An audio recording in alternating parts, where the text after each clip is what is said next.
Tayo po ay, kung makikita ninyo, ang aklat po ng Pedro ay patungkol palagi sa pamumuhay. Pamumuhay. No? Dito po, ang pang-apat po nating pag-aaralan ay yung living as citizen. No? Mainam po malaman natin na may mga tumitingin sa atin. Mainam po na malaman natin that somebody is watching us. No? Yung central section ng Peter emphasizes submission in the life of a believer. Yung submission. No? Yung pagkaunawa na meron tayong boundary. Maraming pagkakataon, ang tao ay humahanap na mawalan siya ng boundary, no? Siguro lamang yung mga naghahanap lagi ng boundary ay yung taxi driver at ang jeepney driver.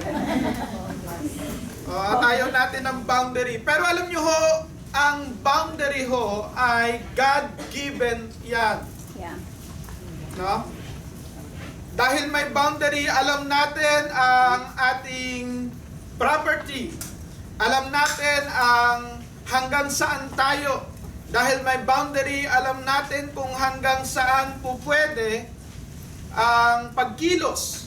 Kung walang boundary, sige lang tayo ng sige. Pwede tayong magtayo kung saan natin gusto. No? At pwede natin gawin yung gusto natin. Pero hindi po yan ang kaparaanan ho, no? Ang submission po does not mean slavery or subjugation. It's simply recognition of God-given authority, no? Ipinapractice ko lang yung English ko kasi naka-assign akong mag-preach sa English kaya pinapractice ko. Nilalagyan ko ng konting langis. No? So yung submission po ay pagpapakita na merong otoridad at yun po ay hindi para tayo supilin, hindi para tayo apihin, kundi para tayo proteksyonan, no? At yun po ay makikita natin na inherit na noong pa man tayo o noong pa man sa unang magulang natin. Alam nyo po, si kaaway, no, si Satanas, ang gusto niyang ibigay na freedom kay Adan at Eva ay freedom na walang boundary, na walang submission, walang pagkilala sa authority. At hindi po yun ang kaparaanan ng Diyos.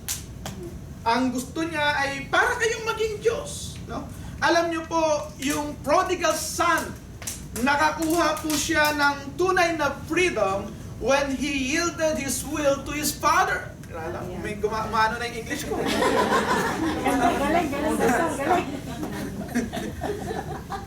The prodigal son learned true freedom when he yielded his will to his father. Yan. Nalaman lamang niya na ang tunay na kalayaan ay hindi yung nandoon siya at ginagawa ang gusto at nilulusta yung pera, kundi nung siya ho ay nagpasakop na sa kanyang ama. No? So, it's gift.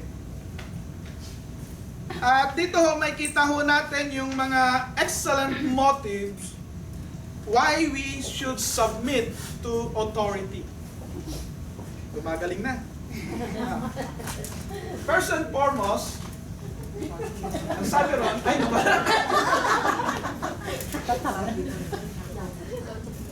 Ayan. Ang sabi ni Apostle Peter, "Dear friend, I urge you as aliens and strangers in the world to abstain from simple desire which war against your soul." Mga kapatid, lagi natin tatandaan na tayo po ay dayuhan lamang sa mundong ito. Tayo po ay strangers. Kung paano po karamihan no sa atin ay dayuhan lamang dito sa Taiwan dahil ang iba naman sa inyo ay citizen na, di ba? Parang ganun yun, no? Tayo po ay dayuhan lamang at dahil tayo ay dayuhan, dapat nating alamin na ang tunay na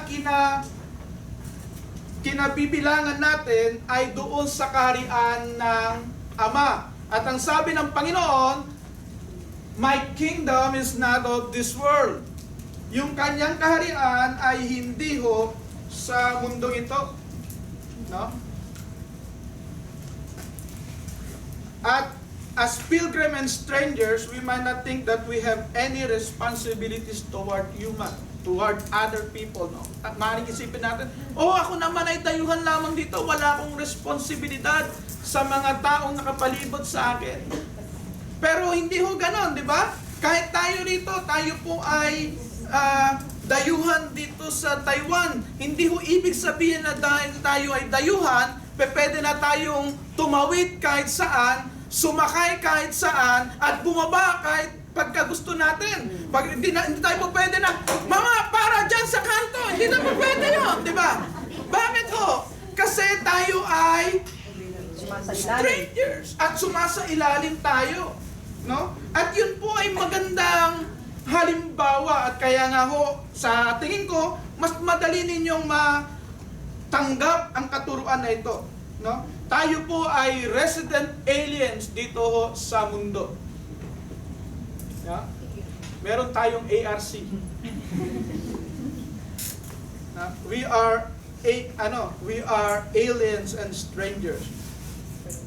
At dahil doon, ang sinasabi ni Apostol Pedro na dapat ang ating pangunahing inaalagaan ay yung ating kaluluwa. Dahil ang mga nakapalibot sa atin ay ang mga tukso na ibinibigay ng laman, ng kaaway, ng sanlibutan. The pride of life, no? The sin of the flesh, the lust of the eyes. At yun po ay patuloy po na kalaban po ng ating kaluluwa. Tayo po ay strangers. Hindi po tayo permanente rito. Tayo po ay nag-iipon ng kayamanan, hindi ho lamang dito, kundi doon sa kung saan walang makakasira. Amen, bro? Amen. Na ang sinabi ng Panginoong Yesus, kung nasaan ang iyong kayamanan, naroon din ang iyong puso. Kung ang puso mo ay narito lamang sa lupa, maaring narito lamang ang iyong kayamanan. Pero kung ang kayamanan mo ay naroon sa langit, naroon din ang iyong puso. At dahil naroon ang iyong kayamanan, inaalagaan mo ang mga bagay na iyong inaaring yaman. Lahat ng yaman na inaari ay pinaglalaban. Amen, baro? Amen. Ang relasyon na pinapahalagaan, pinaglalaban. Amen. Ang mga kagamitan na pinapahalagaan, pinaglalaban. Iniingatan. At ganun po ang kaisipan na sinasabi ni Apostol Pedro na pagkaingatan ninyo ang inyong kaluluwa dahil kayo ay hindi taga lupa. Pwede ninyong i-quote na ayaw ko ng masikip, ayaw ko ng putik, ayaw ko ng lupa. Bakit hindi ako taga lupa? Amen ba ron? Ngayon, pangalawa, we live as showcase na nino raw. God's grace. Tayo po ay showcase ng God's grace. No? Ano ho ba yung showcase? No? Yung showcase so, halimbawa kung ikaw ay arkitekto, 'di ba? Ano ang pinaka-showcase mo? Ang pinaka-showcase mo ay yung pinakahuli mong project. Maaari ang showcase mo ay bahay mo. 'Di ba? Kung ikaw ay mananahi, ano ang showcase mo? Dapat yung pananamit mo. Paano may magpapatay sa iyo kung luray-luray ang iyong damit? 'Di ba? Tayo po ay showcase ng biyaya ng Diyos. At sabi dito, live such good lives among the pagans. Tayo po ay napapalibutan ng maraming pagano. At maaari sabihin natin, pastor, ang babait naman yun. Mga disente naman, nakapagtapos. Pagano ho ba yun? Mga kapatid, ang salitang pagano rito ay ang mga tao na hindi nakakakilala sa ating Panginoong bilang Panginoon at tagapagligtas. Yung mga tao na wala doon sa paghahari ng Panginoon. Ngayon ho ay bilyon pa, no? Meron hong kilusan ngayon na patuloy ho nilang inaabot ang 2 bilyong katao sa buong mundo para sa pagpabahagi ng mabuting balita. At bilang mga mananampalataya, nawa ay hindi ho maalis sa ating pag-iisip na tayo ay naligtas hindi lamang para tayo ay maligtas, kundi tayo ay makasama sa pagliligtas. Tayo po ay sinasabing mga witnesses. Ang lahat po na nakakilala sa Panginoon ay mga witness. Ano ba ang na-witnessan natin? Na-witnessan natin paano tayo binago ng Panginoon. Huwag mo tingnan yung katabi mo. Mukhang kahit hindi yan mukhang binago, may bago rin yan. Di ba? Na tayo po ay pinatawad ng Panginoon. Na tayo po ay nilinis ng Panginoon. Na tayo po, ang sabi ko ng salita ng Diyos, we have been purified from sin. Nilinis po tayo ng Diyos mula sa ating mga kasalanan. Pinatawad. Binigyan ng bagong buhay. At dahil doon, tayo ngayon ay mga buhay na patutuo ng biyaya ng Diyos. Amen. At tayo po ay showcase ng pagbabago ng Diyos. Kaya kung tayo po ay babalik sa dati nating pagkatao o magto-throwback tayo, malalaman natin na binago na tayo ng Panginoon. Ngayon, pag nag-throwback ka at walang pagbabago, tanungin mo kung ikaw ay nasa Panginoon. Di ba? Kasi if anyone is in Christ, he is a new creation. The old has gone, the new has come. Pag ang problema is the old has remained and new has not come, may problema ron. Baka hindi ka pa rin nakakilala sa Panginoon. Baka hindi ka pa rin na born again. Hello? Amen. Ay mas maganda ng totohanan tayo kasi ako man ay mananagot sa Diyos kung kayo mismo ay nakikinig at hindi rin nababago. Dahil ang tunay na sukatan sa salita ng Diyos, kung titignan natin, ay hindi ang dami ng dumalo, ang laki ng offering, kundi buhay na nabago. Amen. Amen ba ron? Amen. Dahil kahit na 10,000 tayo, pero walang pagbabago sa 10,000, ay ano yun? Wala ho yung pinagkaiba sa basketball game. Spectator. Audience. Pero bilang mananampalataya, hindi ho tayo audience. Amen. We are participants of this grace. And we are the showcase ng Diyos kung papaano sinabi ng Panginoon doon kay Satanas, tignan mo ang aking lingkod na si Hope. Yun po yung showcase eh. Tignan mo itong lingkod ko. Tignan mo, nagpa-song lead. Di ba nga ganun eh, walang sound system. Ganun, di ba? Tuloy-tuloy lang. Amen. Amen, ganun yun. Tignan mo ito, magpapatuloy kahit ang daming problema. Tignan mo kahit nawalan ng yaman, nagpatuloy pa rin. Ganun ang ginawa ng Diyos kay Hope. Si Hope ay naging showcase ng biyaya at pagkilos ng Diyos. At ganun ho dapat tayong lahat. No? Lahat ho ng prayer request natin ay kaparaanan para makita natin ang pagkilos, ang paggalaw ng Panginoon. Yung kamakailan nga, yung pag-uwi ko, pumunta ako mismo doon sa mga nasunugang mananampalataya. Alam niyo ho, yung mga nasunugang mananampalataya, ay, Pastor, gusto niyo pang mag-share? Biro niyo, nasunugan niya, gusto pa rin mag-share. Gusto pa rin niyang abutin yung mga kapitbahay, abutin ng gospel. Sabi, nasunugan ka na, di ba? Di ba? Di ba, usually, pagka wala kang pag-asa, wala kang pagtingin na sa iba. Ang tingin mo lang, ako kawawa, kailangan ko ito, wala akong ganyan, wala akong ganon, di ba? Pero pag ikaw ay merong buhay na pananampalataya, alam mo na hinayaan ng Diyos yun para ikaw mismo maging buhay na patotoo at ikaw mismo ay magpalakas doon sa mga kapwa mo na hindi pa nakakilala sa Panginoon. Kung tayo man ho ay nakakaranas ho ng anumang pagsubok, lagi nating tandaan, tayo po ay showcase of God's grace. Dahil balang araw masasabi natin, pinagdaanan ko yan, kapatid. Naranasan ko ang mawalan. Naranasan ko ang mabigo. Naranasan ko. Kung makikita ho natin si Apostol Pablo, ano sabi niya? Diba?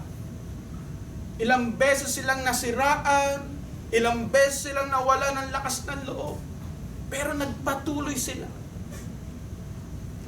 No? Relentless ang paglilingkod kahit sa gitna ng maraming pagsubok. At yun po yung pagiging showcase ng God's grace. Bakit ho? Ano sabi rito?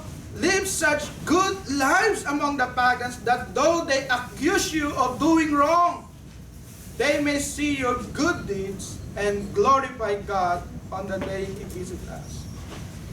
Ang sabi ho sa 2 Corinthians chapter 3 verse 3, you show that you are a letter from Christ. Tayo mismo ay isinusulat na ebanghelyo. Tayo mismo ay epistle. Tayo mismo ay mensahe. Yung katabi mo, mensahe yan.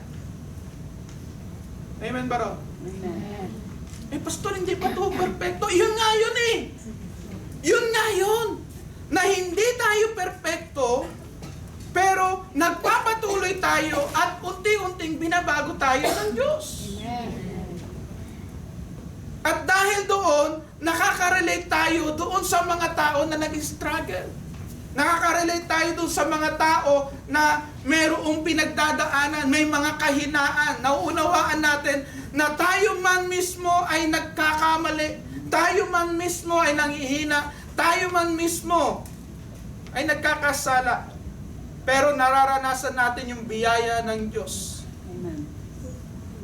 Na pag tayo ay dumulog sa Kanya, tayo pinapatawad. Na sa ating kahinaan siya ang ating nagiging kalakasan. Though I'm weak, I'm strong. Amen. At yun po yung pananampalataya ho natin, no? Akusahan man tayo, alam natin na tayo po ay sa Diyos. Amen ba ron? Amen. At dahil doon, we could live in submission pa rin sa civil authority. Okay.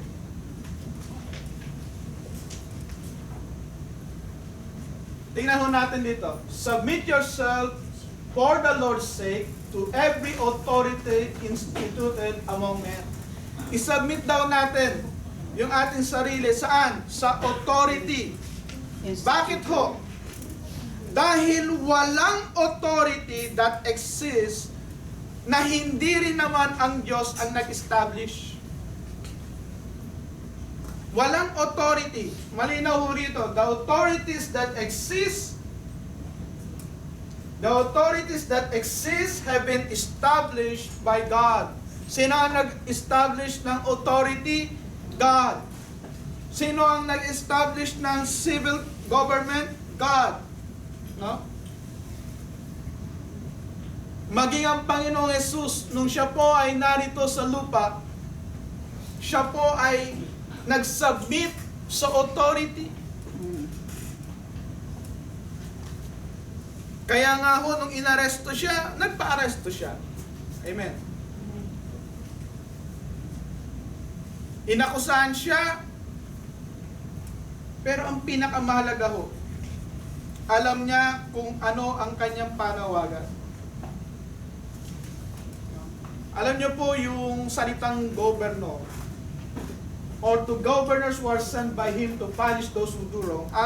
Ang salita niyan ay mga representative ng mga emperor. Okay? Kasama na dyan yung mga proconsul. Kasama na ho dyan yung mga katulad nila Pilato. At sila ho ay nabiyayaan din ng civil authority na galing din sa Diyos. Kaya nga ho, tayo po ay hindi sumasang-ayon sa rebelyon. Alam niyo ho, ang rebelyon, ang sabi ho ng salita ng Diyos, rebellion is a sin like that of witchcraft. Bakit? Ano ho yung witchcraft? Anything that is not in full submission. Yes. Anything that is not of legal bound. Hindi, wala siya sa boundary, no?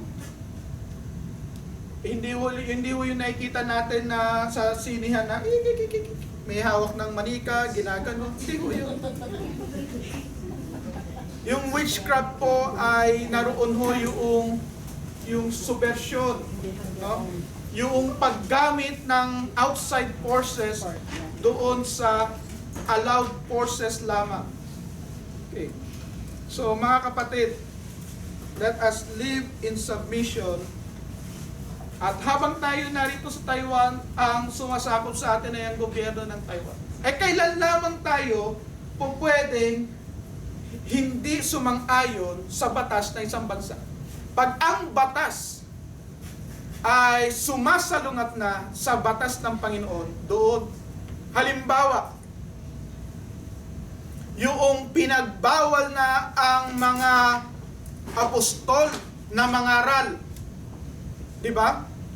Pinagbawalan sila. Sila po ay nagpatuloy. Bakit po? Dahil yung otoridad na kanilang sinusunod ay above. Halimbawa sa China, nung sinarahan ho at nagkaroon ng bamboo curtain, pinagbawal na ang pangangaral ng salita ng Diyos. Pagkatapos ho ng ilang taon, nadiskubre ng mga missiologists na ang may pinaka malalaking gawain ay nasa China. Ang pagtitipon ay nagpatuloy. Nagpe-praise and worship sila na walang ingay. Intense pa yun, walang lumalabas. Bakit ho? Kasi baka Mamarinig. minsan ang tingin natin, hindi, kailangan sumisigaw, kailangan, bawal na eh. Ang gagawin mo? Di ba?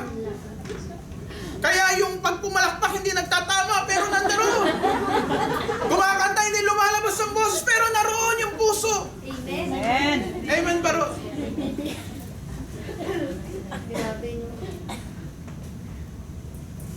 At naroon yung gutom nila sa pagpupuri sa Diyos. So mga kapatid, sa mga pagkakataon na ganon, no? Wag ho nating isuko ang ating pananalig at pananampalataya. Kailan pa? Nung sinabi ng parao, o lahat ng lalaki ay iyong kikitlin. Di ba? Lahat ng lalaki na ipapanganak na Israelita, patayin nyo. Anong ginawa nung dalawang kumadrona? Mga lalaki, buhay. Kaya nabuhay si Moses. Yung mga ganoong mga pagkakataon. No? Hindi yung paggawa ng talagang laban sa batas, kundi yung ikaw ay naglilingkod sa Diyos. No? At doon po umaangat yung ating priority, na ang prioridad natin ay ang kaharian ng Diyos dahil pangunahin tayong citizen ng heaven. At dito ho sa lupa, tayo ay may alien resident. Tayo po ay alien resident dito sa lupa. Kung wala ka mang ARC, alien resident ka pa rin dito sa lupa. Amen ba ron? Panghuli, ang sinasabi ho, live as servants of God. Yung lahat ng yon, naglilingkod tayo, nagpapasakop tayo dahil tayo ay naglilingkod sa Diyos. Anong sabi ron? Verse 15. For it is God's will that by doing good, you should silence the ignorant talk of foolish men. Ang mananampalataya ay proactive. Hindi mo kailangang ipagtanggol ang sarili mo. Kung paano si Kristo Jesus, hindi niya pinagtanggol yung kanyang sarili, hinayaan niya yung kanyang kilos ang magpatahimik sa kanyang kaaway. Amen. No? Dahil ikaw ay lingkod ng Diyos. Dahil ikaw ay lingkod ng Diyos. Dahil ang pinaglilingkuran mo ay ang Panginoon, hindi tao. Alam mo dapat kung kanino ka natatakot. Alam mo dapat kung sino ang pinaglilingkuran mo. Ha? Alam mo dapat na ang paggawa ng mabuti ay mabuti kaysa sa hindi paggawa ng mabuti. Di ba? Mabuti. Ang paggawa ng mabuti ay mabuti. Tama. Paggawa Diba? ng masama ay masama. Ang paggawa ng masama ay masama. Ganun kasimple yun eh. Hindi ho na natin kailangan kulayan pa ng iba. Hindi ho na natin kailangan bigyan ng pasad. No? Wag ho nating takpan ang katotohanan. At kung tayo man po ay inaakusahan, kung tayo man po ay ginagawa ng masama, pero tayo ay nagpapatuloy sa paggawa ng mabuti, mas maganda mo yun. Amen. Bakit to? Dahil doon, mas nagiging kamukha tayo ni Kristo Jesus. Amen. Si Kristo Jesus nga, nagpakain ng libo-libo. Nagpagaling, nagbuhay ng mga patay. Pinako sa krus. Kung nakapagbuhay ka na ng patay, kung nagpakain ka na ng libo-libo, kung gumawa ka na ng himala at ginagawa ka pa rin ng masama, tignan mo si Jesus. Pinako nga siya sa krus eh. Amen ba ron? Tapos sasabihin mo, Panginoon, susundan kita. Sabi, sundan mo ako, magpapako ka rin sa krus. Anong ibig sabihin nyo? Na hindi na tayo ang buhay, kundi siya ang nabubuhay sa akin. For I am crucified with Christ and I no longer live. Yung ako, hindi na ako ang nabubuhay, kundi si Kristo na namatay para sa akin. Yun po yung paglilingkod sa Panginoon. Amen ba? Amen. No? Kung ikaw ay naglilingkod sa Diyos at masyado ka pa rin nakatuon sa sarili mo, tingnan mo, sino ba ang pinaglilingkuran mo? Yung I o yung Christ?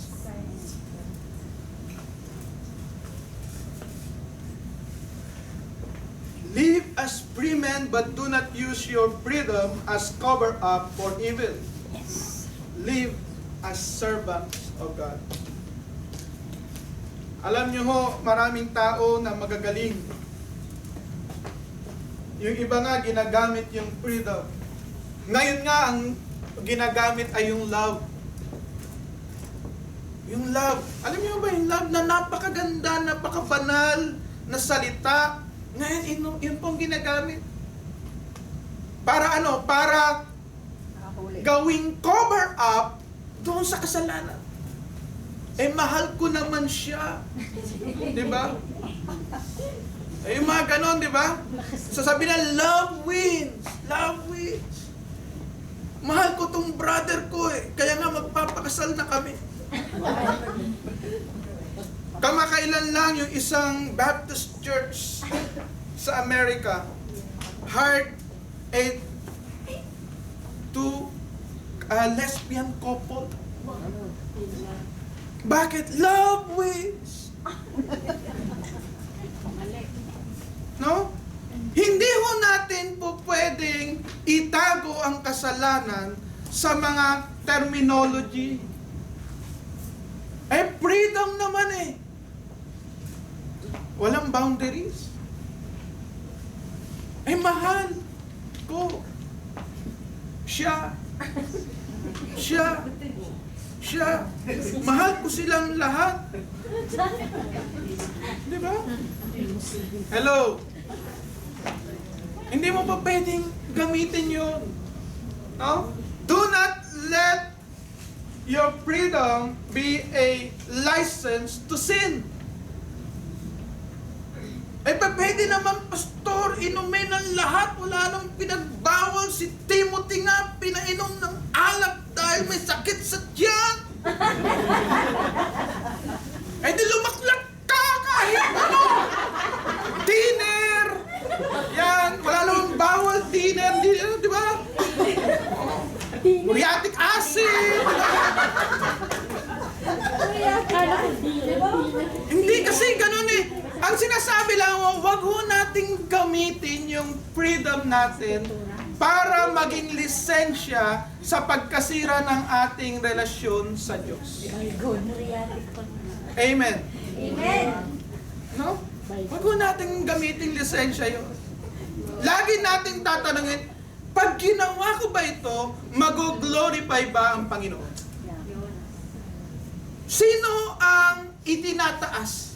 Sino ang napaglilingkuran? Sino ang una? Ang kaharian ba o ako? Ako ba ay crucified o ako ang nabubuhay?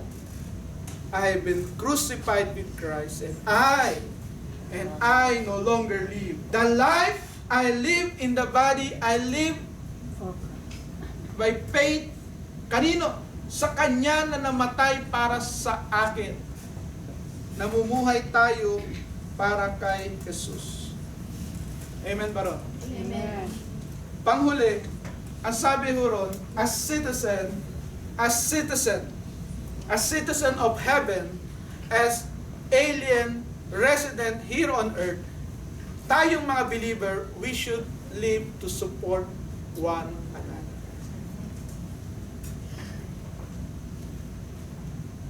Show proper respect to everyone. Love the brotherhood. Love the family of believers. Love the brotherhood. Diba? Love the family of believers. Eh, may problema nga, ganun eh. Ba? Ganun siya eh. Ganyan siya eh. Ganun talaga eh. Di ba? Eh, hindi sinasabing magtinginan kayo ng kahinaan, sinasabi love. Bakit siya iniutos? Kasi nga hindi normal sa atin ang mag-ibigan sa isa't isa. Kaya siya inuutos, love one another. Anong klaseng love? Yung love ho nito ay hindi ho yung love na phileo. Yung love na phileo ay brotherly love, yung friendly love. Yung love ho na ito, ang pinag-uusapan ho ay agape love. Yung love na ginawa ni Jesus na nung tayo po ay marumi, makasalanan, tayo po'y kriminal, tayo po'y nagkasala sa Kanya, minahal niya tayo, pinatawad niya tayo. Yung klase ng pag-ibig na habang siya ay pinapako sa krus, siya ay nagsasalita, Panginoon, patawarin mo sila sapagkat hindi nila alam ang kanilang ginagawa. Ganong klaseng pag-ibig ang sinasabi ho rito. Amen. Love the family of believers. Love the brotherhood. Iibigin mo kahit ano, kahit na gagawan ka ng masama. Bakit to? Kasi ganong klase ng pag-ibig ang ibinigay ng Diyos.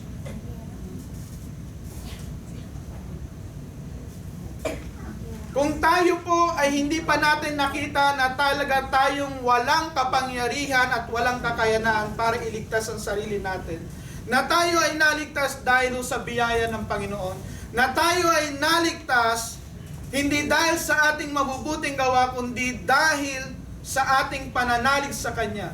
Kung makikita ho natin yung ginawa ni Jesus doon sa cross, na para bang ang lahat ng sala, lahat ng dumi na ipinagsama-sama sa buong drum, at yung drum na yun ay nilagok niya, at ang sabi ho ng salita ng Diyos, siya mismo ay naging kasalanan para sa atin. Ganun ho yung klase ng pag-ibig na pinag-usapan dito. Love the brotherhood, agape. Yung iibigin mo, yung hindi ka ibig-ibig. Kaya pag sinabi niyo, Pastor, ganito naman siya, ganyan naman siya. Kaya nga ibigin mo eh. Dahil hindi ka ibig-ibig. Hello? Amen. Amen. Di ba? Ganun ho tayo eh. Sino ba sa atin ang perfecto? Wala. Ewan ko lamang kayo, baka kayo perfecto. Di ba? Sino sa atin ang hindi nagkakamali? Sino sa atin ang hindi nagkakasala? 1 John 1:8, 1 John 1:10. Pag sinasabi natin tayo ay hindi nagkakasala, ginagawa nating liar. Diba? Live to support one another. Respect everyone. Love the brethren. Fear God. Honor the King. Dito may kita ho natin yung tatlong klase ng pagkasitizen natin. That as a believer, we are part or we are citizen of the church. As we are, yung fear God, we are citizen of heaven. Yung honor the King as citizen, as alien resident dito sa lupa. Is honor the civil government. Amen ba ron? Amen. At yun po yung sinasabi ho ni Apostol Pedro. Pastor, ang hirap naman yan. Alam niyo ho, napakahirap. Nung sinulat ito ni Pedro, napakahirap mag-submit sa isang gobyerno na hinahabol ka, hinuhuli ka dahil sa iyong pananampalataya. Nung sinabi niya itong honor the King, yung king na yan, hindi pro-Christian. Yung sinabi niya yan, hinahabol, pinapakain ng mga Kristiyano sa leon. Hello? Tapos i-honor mo, pinapersecute ka, hinuhuli ka, pinapakain kayo sa leon, i-honor mo. I-honor mo pa rin. Amen ba ro? Kaya nga minsan kailangan natin tignan eh, ilagay natin yung sarili natin sa binabasa natin eh. Ano ba yung panahon na ito? Nung sinulat na ito? Nung sinulat ho yan, ang mga mananampalataya ay kalat-kalat.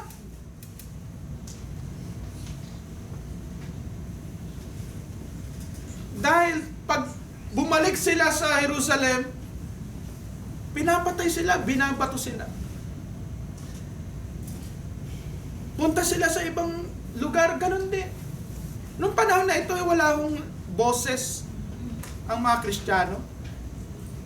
Nung panahon ho na ito, ang tindi ng persecution.